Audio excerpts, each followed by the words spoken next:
Hello, hello.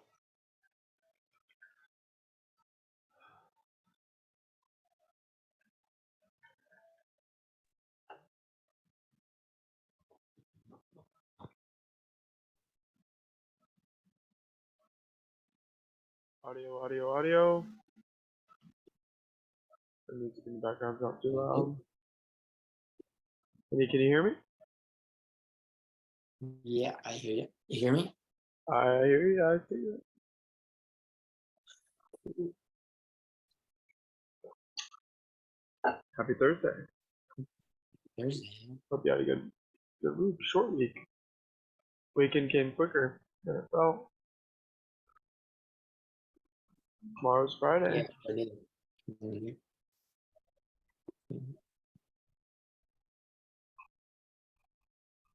It's like Nick's trying to connect to audio, whether or not he wants to talk or not, I don't know, but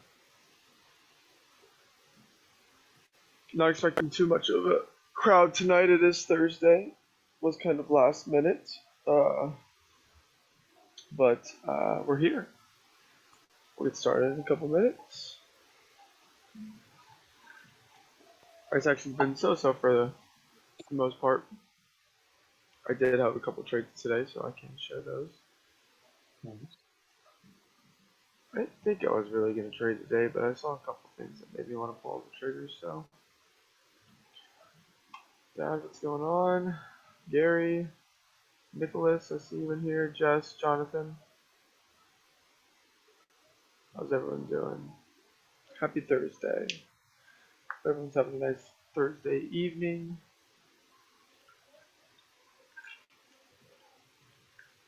Everybody.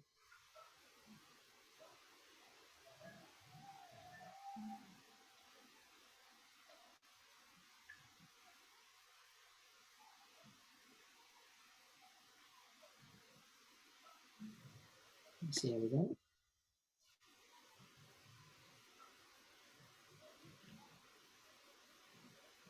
I promise we won't keep y'all long today, but it is Thursday. We do have one more day left in the week, and it is a short week, so we will see how the week ends. Hopefully, we'll be able to give you a little bit of an insight of how the week might end, or what we think the week might end. A couple of people still dropping in. We'll give it a minute. I was able to meet Mr. Henry this week. We met each other. Got to see each other face to face. Made sure that we were still real people. That was pretty cool. I promise I'm not a robot, and I can tell you that he's not a robot either. A nice time. So Carson, you're in Florida, right? I am in Central Florida, yes sir. Nice. Henry, I'm in Miami. Miami, I know that land pretty well. I wish I You didn't should though. come here. Next time that you come, you're welcome. Yeah, for sure. Miami is a fun place. It can get a little too fun too, especially when your mother. Yeah. But it's fun. I know a couple people down there. Henry lives in Tallahassee, so he's North Florida. But yeah, no, it was fun. It was fun. It was a cool time, especially when you're over camera with someone week on week out for at least almost a whole half of a year, and you've never met them. You get to see them in real life. It is really cool. Yeah. It's a cool feeling. But yeah, so far short week. Hopefully you guys have done what you guys needed to do within your separate trading journeys, and I will here in a second get into it. Nick, I'm not even going to respond to your comment because I'm not giving you the time of day when you say that immature stuff. but it was good.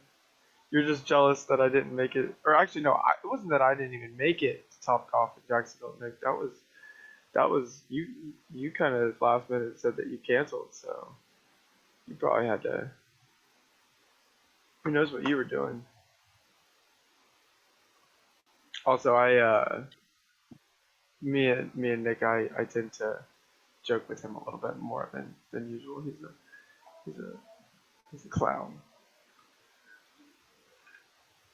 Okay, all right. I'll go ahead and get into it. It is recorded. It is probably going to be hopefully not too long, and I'm not expecting too many people to join as it is Thursday evening and people have things in front of them, and I'm not going to waste your guys' time either. So basically, we are on going to the last day of the week. We will not have a call this weekend just because me and Henry's scheduled class. We figured we would either, or we might as well get in front of y'all though. Monday, obviously, we had the third, 10 a.m. There was ISM manufacturing PMIs. We'll go over how that maybe played out into the market. Tuesday was a U.S. holiday, very small volume, very low day. Indices, I think, were closed halfway through the day. Wednesday, you had tentative OPEC meetings and FOMC meeting minutes in the second half of the day, late in the day. And today we also had OPEC meetings, which was tentative all day. But then you also had 8:15 ADP, non-farm employment change. You had 8:30 unemployment claims, and then 10 a.m. you had some service PMIs and some job openings. Tomorrow you are having a AM session red folder kind of morning. You got your obvious NFP, but also average hourly earnings on month and employment rates. So still obviously going to be a volatile morning. Please, obviously, if you've not used the NFPs or if it's something that you're trying to trade, don't feel like you need to trade it. The guys that do this on for the entire year and years to come, do not sit here and try to make this day profitable. The first Friday of every month, it doesn't have to be a profitable month. If anything, it should just be something that you can gain internally. It does not have to be externally with money involved. So please be careful. Please make sure that you do what you need to do and don't do what you don't need to do, or don't do what you think you need to do, which in most cases would be trade.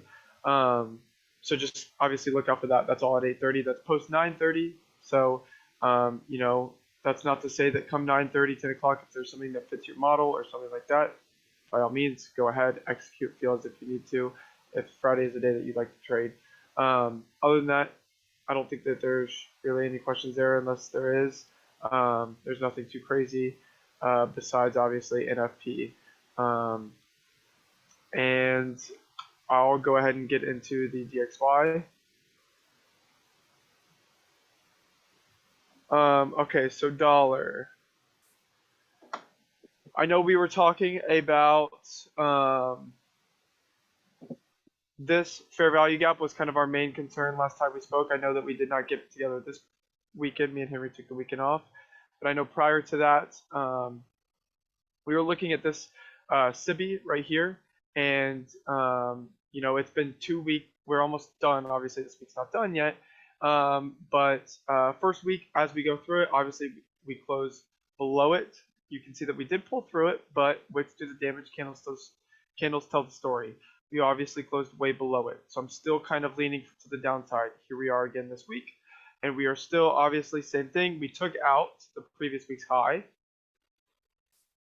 But still, look at the closure, right? There's nothing that's the wicks are just they're always gonna do the damage. They're always gonna be there. They're always gonna be part of the potential play out of whatever it is. But the candles can help guide you to understand and safely understand the next move, right? So assuming we close below this fair value gap, I'm going to then start potentially lining this wick up to see next week how we could play in the wick, because obviously we have the SIBI. It's been tested a couple times, but we're still not getting closure above it or even in it. So that shows me that still there is some sort of bearish order flow that's taking place in the market.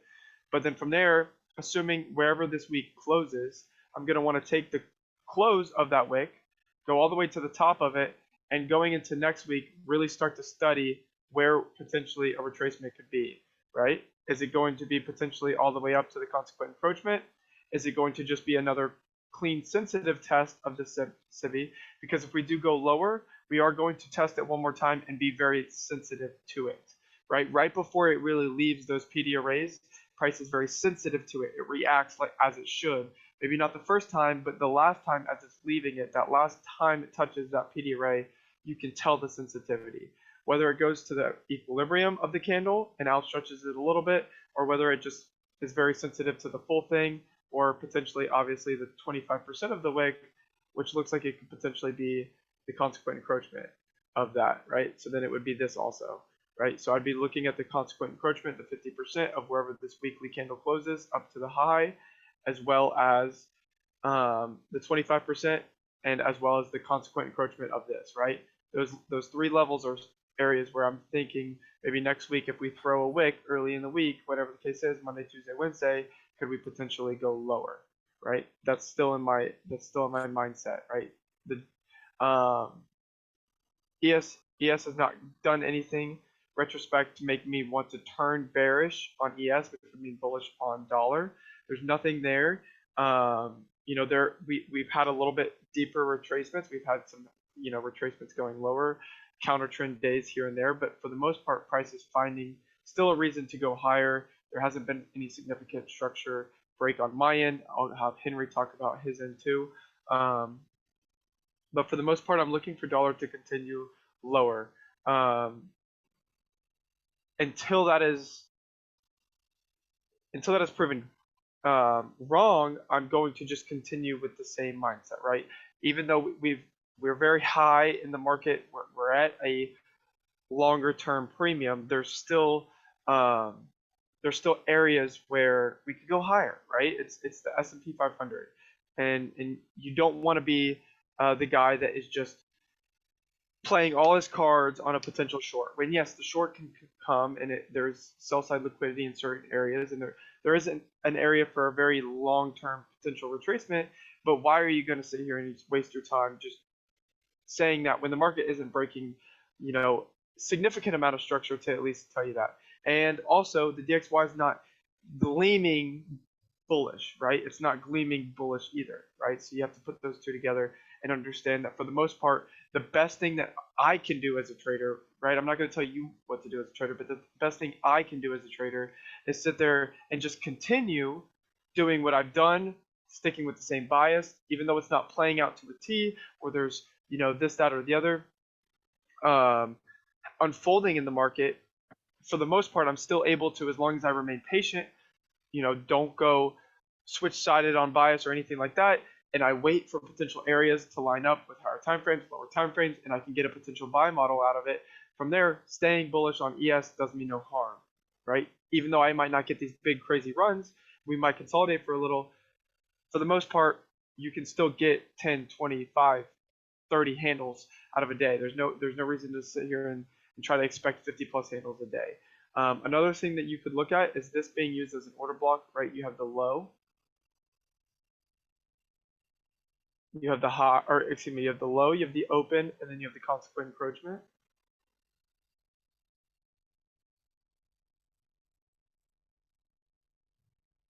And even if we do want to pull up another time and throw another wick next week into here, into the consequent encroachment, that could happen. Just because, I mean, think about it. If it came all the way up here, close back below. If it came all the way up here, close back below, and it doesn't want to respect this weekly high, that doesn't necessarily mean that it could go all the way back up there again and test it one more time and still close below the CIVI and potentially the open of this order block. Why is this an order block? Well, it's not. It's potentially an order block, right? Because you had this higher up close candle before taking out a low, which purged intermediately the sell side liquidity. But either way, there was displacement lower. These candle bodies in here are lower than these candle bodies in here. So overall, take away the wicks, it still made a low. Highest up close candle, you extend that out in time. The candle that stacks on that is going to be used in the same manner, right? That's where you can get in the argument, is it a propulsion block, is it an order block?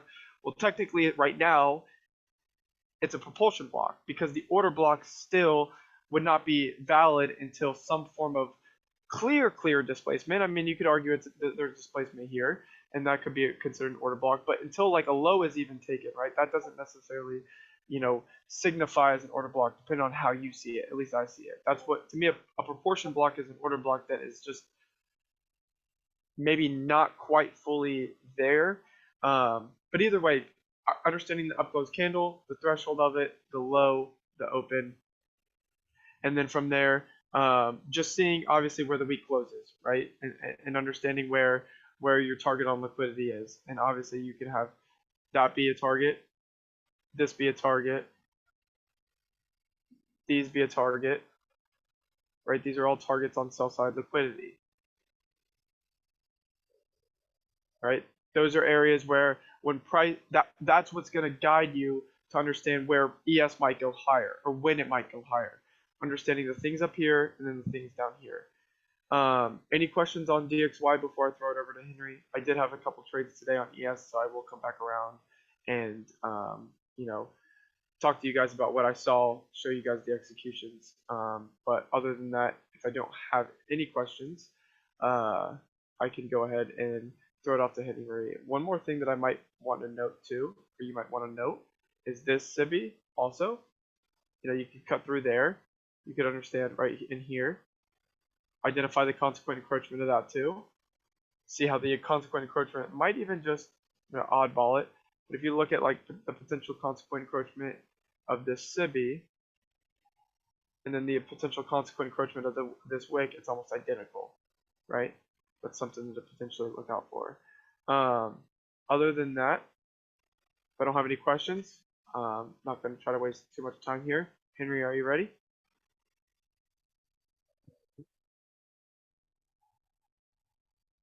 Also, one more thing, while I'm looking at it, you could also look at this, right? Don't worry about the extensions.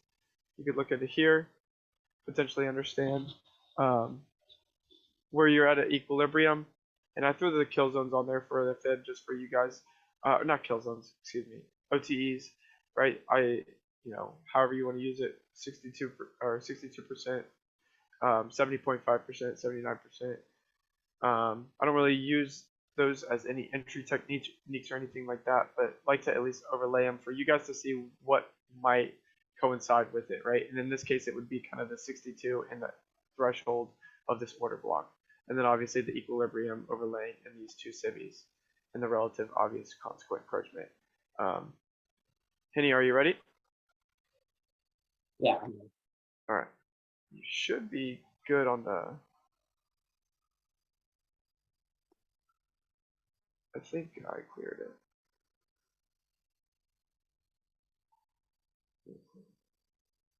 Yeah, you're good.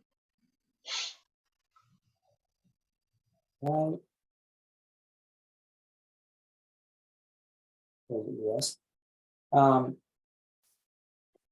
So just like Carson said, still really maintaining that bullish bias that we've had going forward, but we are into a premium. If you just look here on a monthly chart, if you look at the scaling range, we're well above equilibrium at this point, and trading into this monthly order block here.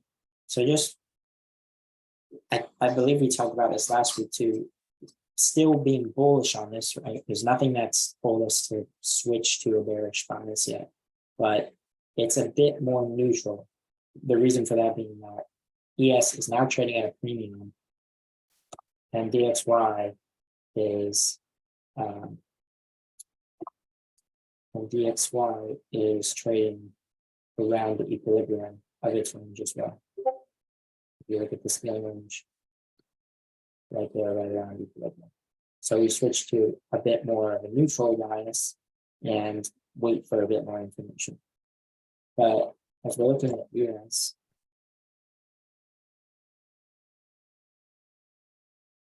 take a look at our weekly chart here. We still have not tapped into this volume imbalance yet.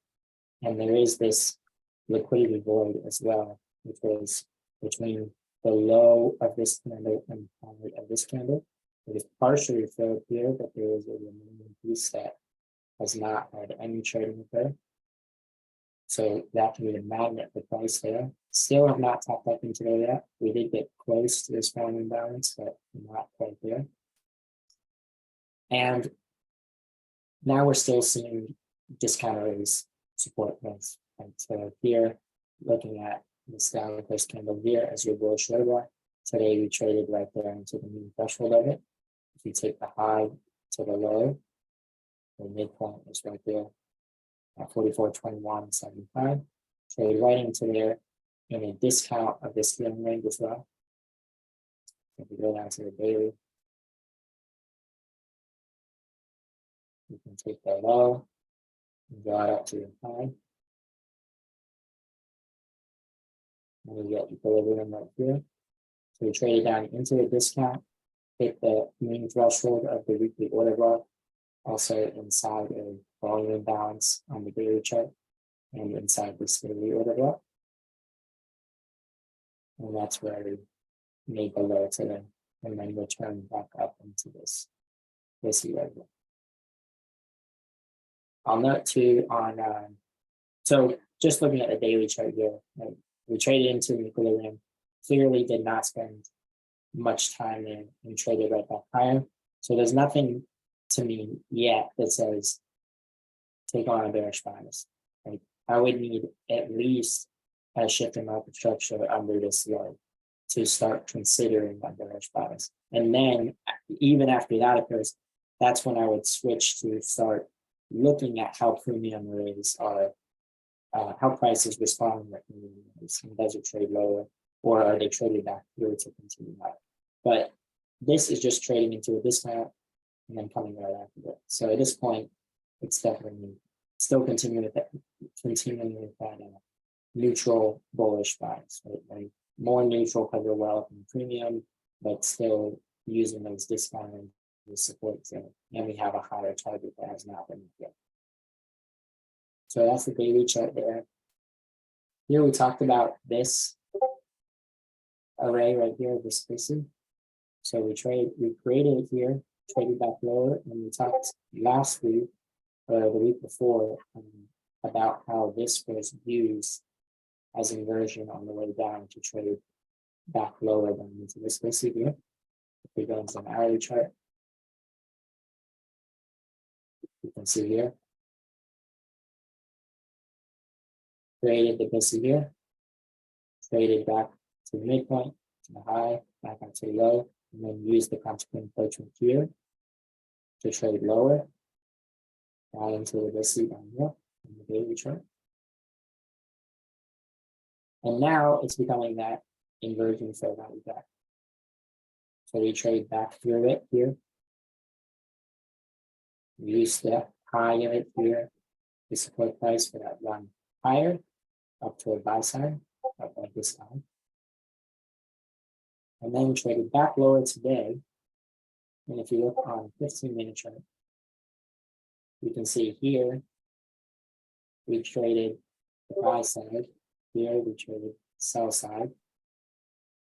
And then we booked the low right here. So if you go into your 1-minute chart, you can see here, trade through. Here's the opening at the opening bell here at 130 with the consequent encroachment, drop through, and then use the low in confluence with this city to trade lower.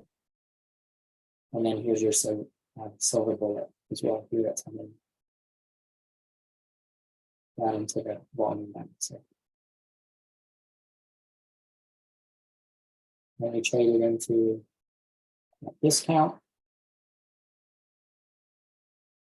Right here, putting the mean threshold of the weekly order block.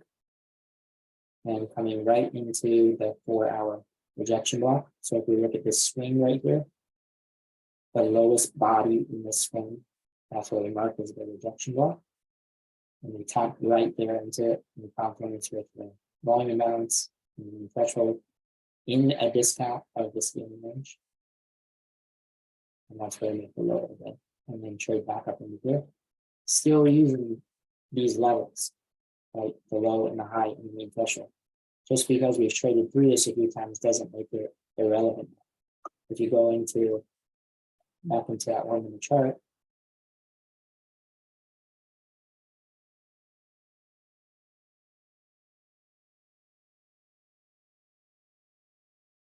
let's see.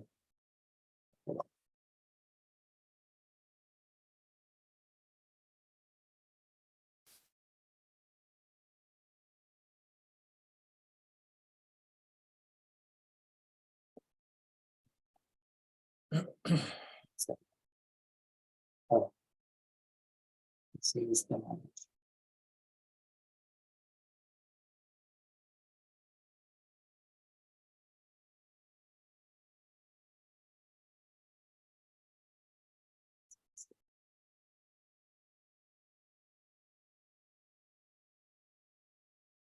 Oh, because I'm leaving. There we go. So we make our low down there. Trade higher off the low. And then still using these levels from the daily conversion missing. Trading constant encroachment, taking the low, trading around the midpoint, and then trading to the high. So we're keeping these levels on the chart as we go throughout the week. And you use these levels in confidence with what's occurring on your lower time frame. So these are like the points where you can look for a trade to take place. Right? You can find a model occurring at the high. You can find a model occurring at the constant encroachment. You can find a model occurring at the low. And then you just have to understand the draw. Here again, trading into the low. Here we're hitting the low and hitting this order block. That could be your model to trade up to the constant encroachment. And here, sell side purge, shift in market structure. Up here, trading back here into this basically at the constant encroachment up to the high. Just a couple of examples in there. Things in the chat.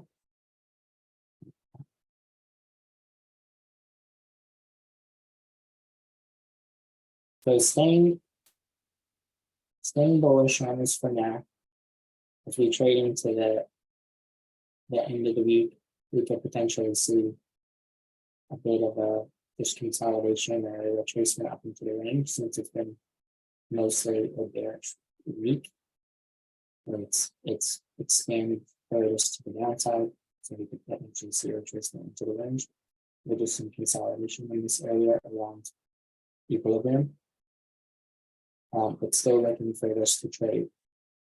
We would start to look for lower prices after we have a shift under this low, and then start to see premium areas traded into and then price trade back lower. Any questions here? So you expect to have to reprice and go towards the monthly or very short block, right? Instead of Right. heading Yeah, expecting price to trade up to. Yeah. Okay. And to the downside, you think that if we take today's low,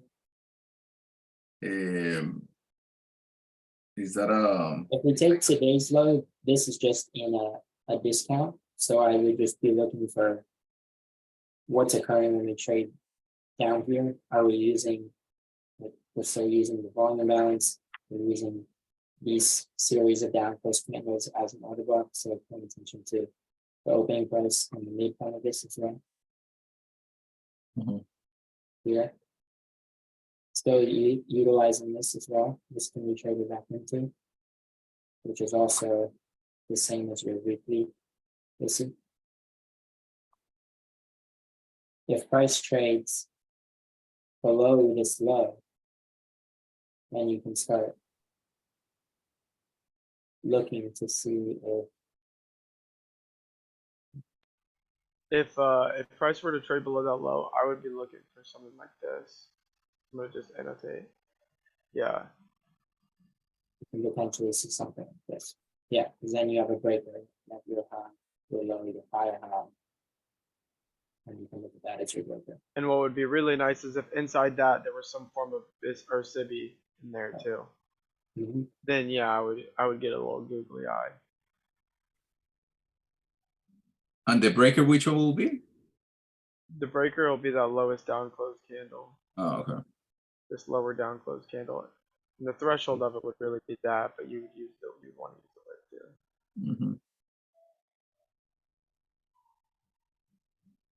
And you can see this basically potentially happens erosion as well. Something like this. That would be like a bearish scenario. Yeah. But it would have to definitely take the low before. And there's still, I mean, if this occurs, even this could be Just a deeper retracement. just a deeper retracement before this. So once this if this thing does happen in a scenario like this, then you can start looking. I'd not immediately jump into let's only look for shorts, right? Because this kind of thing can happen. Like you'll see this intraday, right? This would be your turtle soup and the price trades below here and then trades into an inefficiency and then can trade back higher. If you're looking at a golden range like this, yeah. and you have equilibrium here with an inefficiency below. So you can just trade into that and then work that out. I think a lot for me, I'll just even speak for myself. Like I think a lot of, obviously if this fails, that's gonna raise my eyebrow. But then also like really when this low starts to really give and the second whenever it comes, because this is already filled, right? This one's down here is already filled. So I think once that one that I just drew the first arrow to gives, I think you'll start to potentially get bearish. But until then, it's like Henry said, it's a little bit of a stretch. You're still technically in some form of discount, some form of array.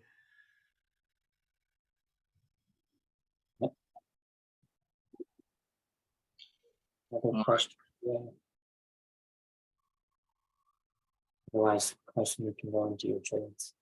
Alrighty, so I was actually, a matter of fact, pressing the buy button when we got down into that volume imbalance today. I will go ahead and share my ESU screen first. Let's see. Oh, Leslie she said, but you think it's more likely to fill the weekly imbalance first before going down? Carson's answer is yes. Henry, you can answer that. I'm still expecting higher prices at this point. Yeah. I'm not going to be like crazy surprised if it doesn't, but like Michael says, gun to my head, yeah, we take the weekly imbalance first. Okay, so I obviously was highlighting the volume imbalance and not that same BISI SIBI, right? I very much encourage you guys, when you see these BISIs and SIBIs form in the same spot, definitely mark them out on your charts. They're something that you're gonna want. Like this, when you have a BISI and SIBI that's a balanced price range, one way or the other, price is going to be pretty sensitive to them. So there's something good to have. So obviously, looking at it from a daily perspective, we obviously got above this high. I'm just basically looking from this to here, see what we have below and around equilibrium. When you go into a 4-hour, fib pops up. Obviously, a fib from the low to the high, looking to see what we have in and around above and below equilibrium. As you can notice, we had this BISI up here on the 4-hour.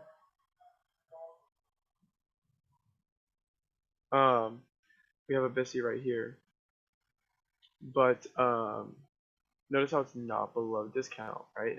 It's not in a discounted area in the market really in any means. So you don't want to be looking at this, right? You want to be looking at what's below it. And it can get a little hard because, as you can see, obviously we do have this BISI in here, but we also had that volume imbalance, right, on the daily. That was still sticking out to us. So that was really the first PD array under equilibrium that really kind of stuck out to me. So I had that on my charts, and obviously I'm still cutting through that SIBI on the daily. BISI SIBI, it's a balanced price range. Going into an hour, there's really nothing too crazy in here that stands out to me, right? You're just making higher highs, higher lows on this way up. My main focus was just really the volume imbalance going into the day, knowing that we could obviously fill all this, go into some form of discount. And it was a matter of, if the volume imbalance kind of gave way, my eyes were going to start to go to this price action. But it didn't. Obviously, you could use this rejection block in here if you really wanted to. Use 50% of it. You could stick that out. And I will, just for learner's sake. Right, rough estimate.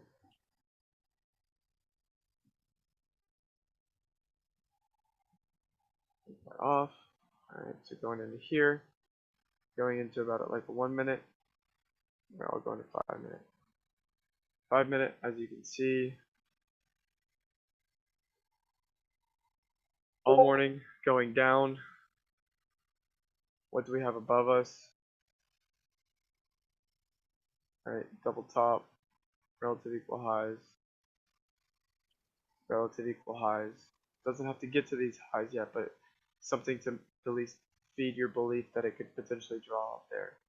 Right, bunch of equal highs. 3 super clear sets of equal highs. If you really wanted to look further, you could probably find more.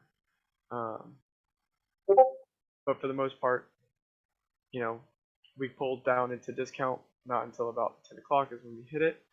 We really fully hit the discount, which means we go under equilibrium. But from there, you know, you start to pull out your macros. You know, you've got a 1050 to 1110 macro right in here. I'll just pull this up into here and then make it that.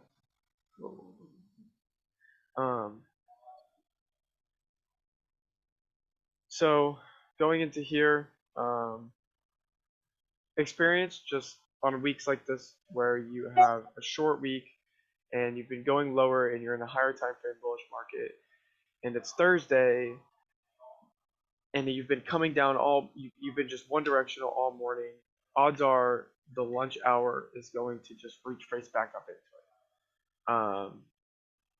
I was too busy getting ready for work, getting at work, kind of getting all that stuff to really get in here. I'm also more bullish on it, so I'm not excited or really like in the mood or wanting to or needing to get into any sell.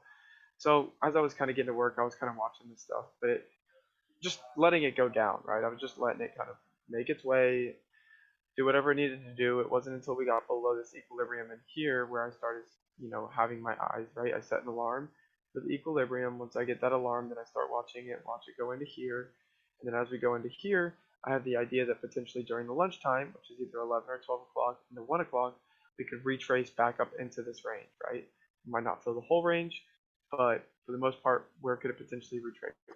Well, you know, it could. There's inefficiency right here. There's equal highs in here.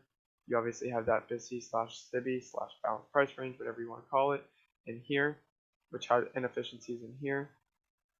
So really, my main goal was, you know, actually these highs. These highs were my main goal when I was buying because I was just, you know, it's lunch. I don't really like to trade lunch, but if I am willing to, I will. I'll sit down and I'll trade it. You know, I'll have a late lunch, whatever the case is. So I saw these highs in and around the consequent encroachment. We also had a SIBI right here. Right, so a couple different pieces of this price leg is inefficient, and it's back above equilibrium. So when we got into this area around 11 o'clock, I'm kind of looking for entries, right? I'm looking for structure break, this, that, and the other. So going into a 1 minute, going into a 1 minute, here we are in and around this macro. My winning trades were actually outside of the macro. I actually originally first wanted to play this as a breaker. You'll see me get stopped out in here. So if I change to blue, you'll see this as I saw this as a breaker, right? We came made a low, high, take out the low, take out the high. We had displacement in here too. There's a BISI. You'll see I'm sitting in there, or when I show you the trades, you'll see that I'm actually buying in and on this down closure, and then I had my stop, one stop right at the low, one stop a little above the low, and then it took me out. And then it kind of played around, and then we kind of have a very fractal piece of price action that shows some accumulation, manipulation, distribution. So we have the accumulation in here, right? Price going back and forth, back and forth, back and forth, creating all these very clean lows. Price comes up a little, but then manipulates. right? Takes out all these lows, then comes back, and at that point we had equal lows right here, equal highs right there, equal highs right here, right? All these highs are suspect, right? Equal highs up here. So I'm waiting on that. We finally get this displacement. I do a kind of a higher risk buy off of the displacement with my stop at this low, and it holds. And then I also get in, I believe I get in, actually no, I think I waited, and I'll double check when I show you guys the executions. I don't think I got in on this SIBI or this BISI fill right here. So obviously you have a BISI right here. You could have potentially played an institution order flow entry drill right there. This being shift to market structure because this took these lows. But then also I really was waiting because I was going to use this as a breaker, right? And this was where I had entered in again because you have a low, right? You've got a low, a high, you take out the low, and now you've taken out the high right here, right? And you'll have displacement, right? There's displacement right there. So this is on this entire move, you'll see I'll have a pyramided entry in there too. And then one thing that I'm gonna kind of teach you guys about breakers, and I don't know if you guys listen to Michael talk about it yet, but it's something that I do use a lot. This downward move right here, right? I deviate that up. So what I'm doing is I'm going to take a fib, and I'm going to take the low and the high that makes the kind of the breaker, and I'm going to extend that out in time. Or not extend that out in time. I'm going to extend that, and potentially these fib extensions line up with potential highs that I'm looking at, right? And even the -4 lining up almost exactly to what was the high day, right? So these were kind of my take profits that I'm looking to kind of play. Note, my trading gets a little bit, I trade less, I have a little bit higher risk statute on the trade, and I tend to hold a little bit longer in the months of June and July, right? But you can take, you know, if you're that 5-handle, 10-handle trader, right? There's plenty of opportunities. You got to take it apart, profit here, right? You've got inefficiency still left here.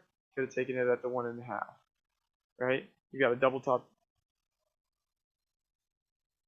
You got a double top right here, right? You got the 2.5. So there's areas where you tend to hold more during June and July. It's something that I do personally because I trade less.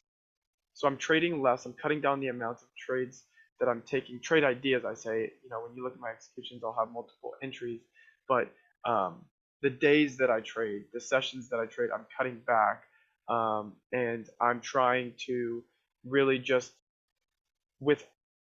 because I have a lot more increased risk, which goes from like regularly 1. Usually it's like 0.5% to 1% to anywhere from 1.5% to 2%. Because I'm increasing my risk, I choose to trade less but try to hold longer because I know how to trade because I'm experienced and I can kind of know my threshold. And usually what I try to do is when I have these intermediate daily breakers during sessions on 1 minutes, I'll take that breaker and I'm really only going to max play the -4, right? That's really usually always going to be my terminus. The only reason why it wouldn't be my terminus is if it was somewhat reasonable, but going back to, you know, the time of day, right? It's the lunch hour. All I'm trying to do is play at least for some part of the rush hour, or I meant the lunch hour. So I don't even go for the whole -4. I actually end up getting out relatively pretty early. I think I end up getting out at like the I ended up getting out, yeah, in and around these highs, like the -3 and -3, -3.5.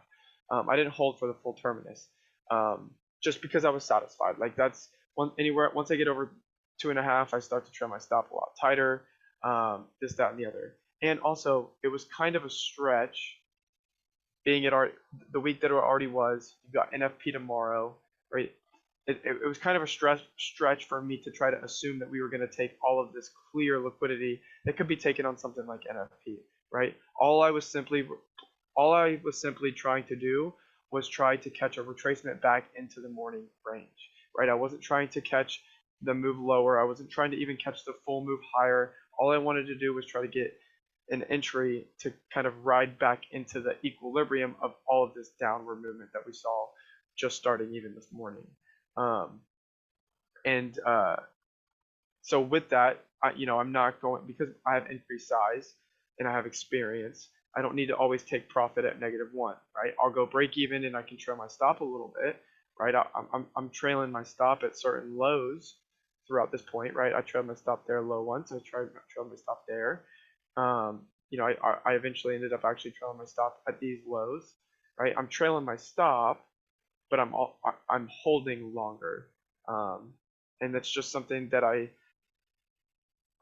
started doing last year, just June and July, and then June and July and September, October, rather than in February and March and April, and kind of the earlier part of the year.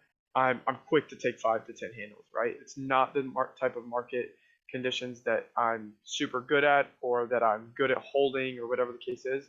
Because if you notice this too, notice how this didn't have any deep retracements on the way up, right? This was the deepest retracement, and I actually ended up getting in on this candle too, back in here with my stop in here. You'll see that also. And all I did was play this high, right? Now that's 5-10 handles. That's 5 handles.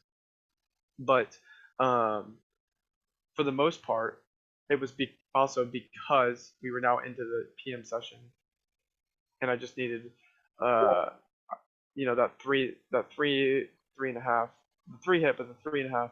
I wanted to see after we had dipped down into here, with this being an order block down here, right? It was a very easy, quick risk for me to take, right?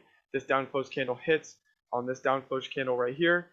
I see that as we're pulling back up, I'm pressing the buy button with this at my stop, and from there, let the trade do the rest. But it goes there relatively quickly, right? There's no big deep retracements. When we were up here, we didn't pull all the way back down into here and then go higher, and that's just the June and July tendency. January, February, March, things retrace, things get close to the whatever it is, and then go back, and so you have to be a lot quicker to kind of take partials, and that's just obviously me as a trader. The way I trade in the same way the market trades in June, or the same way that market trades in January, February, March is different than it trades in June and July. And with that, you might have to either change your trading style a little bit and figure out what fits to keep up whatever it is, percentage wise that you want to meet. But it might call for, a little bit different style of trading, whether it's holding longer, taking less. And then here, I'll show you guys the execution.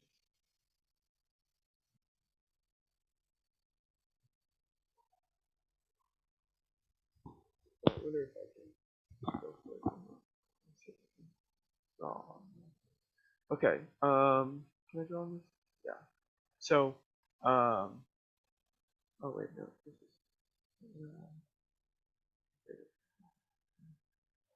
Oh, all right. I'm not even gonna draw on it. I'll just use the mouse. So you can see here. This is where I was using this candle right here as a breaker.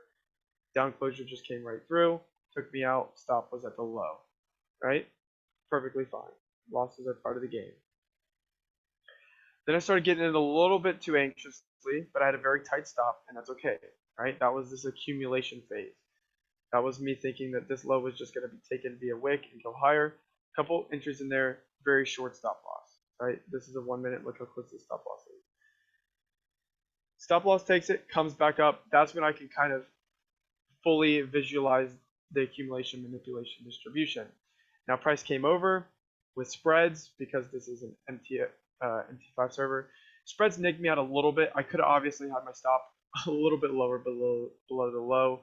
It was just right at the low, so the spread kind of dipped down a little bit further, and nicked me. that's perfectly fine. That's a trader error. That's not me blaming the broker. Obviously, the stop could have been winded a little bit more, but it's such a tight stop either way that I was able to, and it wasn't even. I think I had 3 or 4 button presses in here, and it only hit one of them, and I think the other one was just still a little bit lower, and it stayed. And then obviously I added a couple more on the up closure. But then also obviously using this candle as the breaker, price dips in there. I had one of these entries, I had the stop loss just right below the volume imbalance, still just a little too, when you're trading with spreads, you just got to be a little bit more widened on some stuff. So it's a little too short there, not a problem. I just entered in back in with the low that I had created at the volume imbalance, and obviously wrote it up, took a partial here, ended up coming back, stopping me in profit right here. You can see right all the way down here. Got stopped out because I'm trailing my stop. And then from there, obviously that was that last entry, right? Down closure right here before taking out some highs that were obviously over here. Price comes back into it. Had one little early entry that ended up taking me out. That's okay. Get back in right off the down closure once it closes. Put the stop at the low. I'm not telling you guys where to put stops. That's something for your own research. But when I see a certain area, I will tend to go in with that as the low, right?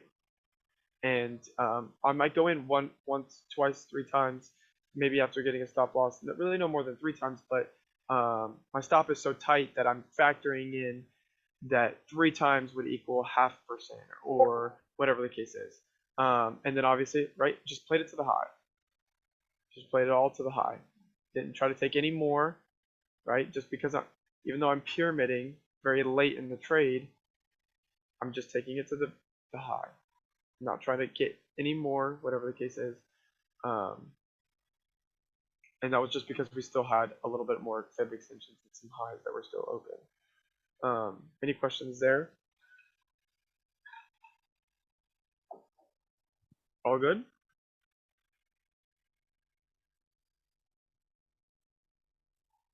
Yeah, I mean, things I could have done better. I'm not gonna say I could have done anything better on these on the first entries of the morning, just because I'd play it 8, 9 out of 10 times. There's nothing that I would change. I'd take that trade again. The only thing that I would trade is this little tiny entry in here. I'll hopefully kind of zoom in a little bit. These entries in here, I probably could have waited, and that would have potentially, caused for this entry to be a little bit cleaner. And then obviously this entry is fine. That's me playing the breaker. That's like my bread and butter trade. This is a little bit more high risk trade. Exits for the most part were good. Was a little too early here. Didn't quite let it get down into here, but it was very short, and was able to obviously, stay profitable throughout the day. Other than that, oops, okay.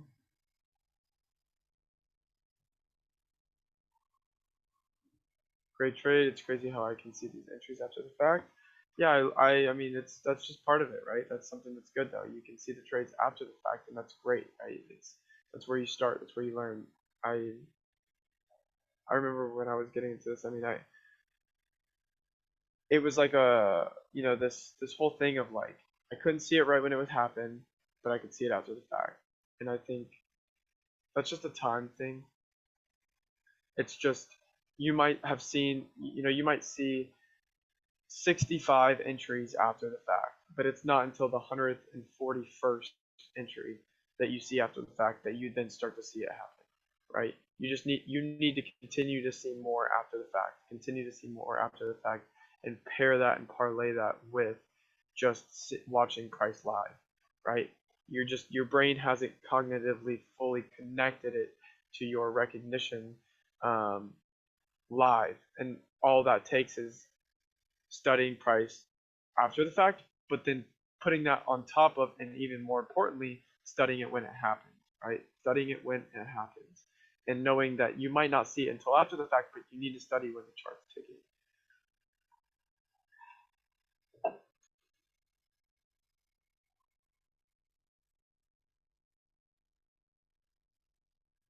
Anything else? All good. Speak now or forever hold your peace. I'm not going to spend too much time, not going to go on a crazy rant or anything. I got dinner downstairs waiting for me too. But I am not in a rush either. So if you guys have any questions, anything that you guys want to ask me or Henry, for the most part, I know I was kind of talking about where I see dollar closing this week. With regards to ES, I'll pull that back up really quick just to show you guys where I might potentially see that unfolding with weekly closure.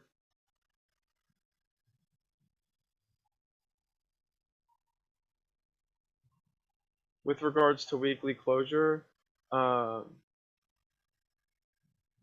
really just curious to see previous week's candle equilibrium. Do we close above it? This down close candle, right? This weekly down close candle also. Do we close above it? You can see how sensitive we were. That might be something you want to go study back on your charts. So that line and this line, really I'm just looking to see, do we close above it at the end of this week? NFP obviously can throw a lot your way tomorrow morning. Please be careful with regards to where I think it's going. I think you guys are kind of all sit there and say that I'm probably expecting it to go higher. Could totally be wrong. Totally be wrong. Don't take that too serious.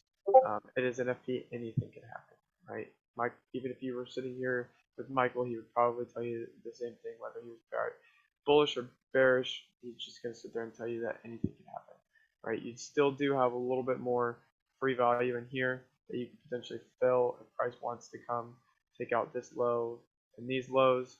That could totally happen. Price could just throw a mean wick in here and go higher. Price could hold the low that we made today. Price could totally hold the low, come into here, go higher. It could totally come down into here, just match this again, test the equilibrium, just come make another low, and end up making some form of double bottom, right? It's a weird week. You had a holiday, very short week. You will go look at Monday and Tuesday's price action, and I'll show you guys even on a 1 hour, right? Monday and Tuesday's price action. Not fun, not cool, nothing you can do. You know, you didn't really start to get any sort of potential volatility until Wednesday and obviously this morning. But for the most part, yeah, these highs are clean. I know I saw Michael on Twitter call 44.94 earlier this week. I guarantee you he's probably still looking for something like that, but he's obviously keeping everything in mind. Any questions, comments, concerns before? It's funny because when he tweeted the prices started going down. Oh, they know. That's why you have to be very careful. 44.94 is smooth, smooth money. Yeah, and it hasn't touched it yet, and it probably will, but that's something that you guys have to be very cautious with too. When Michael tweets is just, you know, you can think this, that, or the other all you want, but like I have found when Michael starts to get there's a reason why he holds back a little bit. I think when Michael starts to get very particular in the numbers that he's calling and kind of like the confidence behind the tweet, it either does one or two things. It gives no one a chance to get there and it goes there immediately, or it doesn't go there for a couple days. I don't know why it does that or why that doesn't do that. Yeah, because you usually don't, once he tweets like a certain number, he will hit. I mean, for sure he will hit it. I actually, to be honest with you, when he said that, I bought some calls for today, which obviously I lost. But I saw like, yeah, actually not for today, for Friday. But the thing is that the drop was so big that the option went to shit. It'll take and that's why you do have to be a little bit careful, because even though it will probably end up going there, it might, like you said, it could end up having a deeper retracement. It might not just even stand still, like what happened. Obviously, he called 44.94. It ends up going lower, and then has a little bounce, and it might not even hit until next week. But obviously, those highs are very clean, and then also vice versa. Sometimes it'll do it, and if it'll just go straight to it. Like it won't leave any time for anyone to kind of get And it. then he will tweet the Joker Yeah, right. for money. Him and his tweets, yeah. But yeah, that's why I always just it's good to have, but also like just because it hasn't hit it yet doesn't mean that it's not going to hit it. And if for whatever reason it does reach a point where he doesn't think it's going to hit it, he'll obviously probably let the community know. But he probably has said that and hasn't said anything about it yet because he's just waiting for it to hit it, and he knows that it'll probably hit it, if not tomorrow, mid next week or whatever the case is. But those highs are very clean, so I would also keep those in mind because I definitely have them on my scope. Other than that, yeah, Thursday, short week. July 6th. Hope everyone's had a good week so far. I'll get in touch with Henry. We'll probably have a weekend call next weekend. Schedules just clashed. But other than that, if anything, Henry, you got anything? I think I'm in. I think it has a good rest of your week and a nice weekend. Stay safe tomorrow, and yeah, should be good for next week, and we'll figure it out. Yep. All right, guys. Well, then I'll leave you to it. I appreciate the ones that actually, showed up. I know it was a smaller group, smaller call, shorter call. I'll make sure to get the recording out for people that missed it that might want to potentially watch it going into tomorrow. Other than that, appreciate you guys. I'll see you guys. Thank you, guys. Trade safe. Enjoy your guys' night, evening, wherever y'all are, and I will talk to y'all soon. Thank you. Bye. Peace. Thanks for being.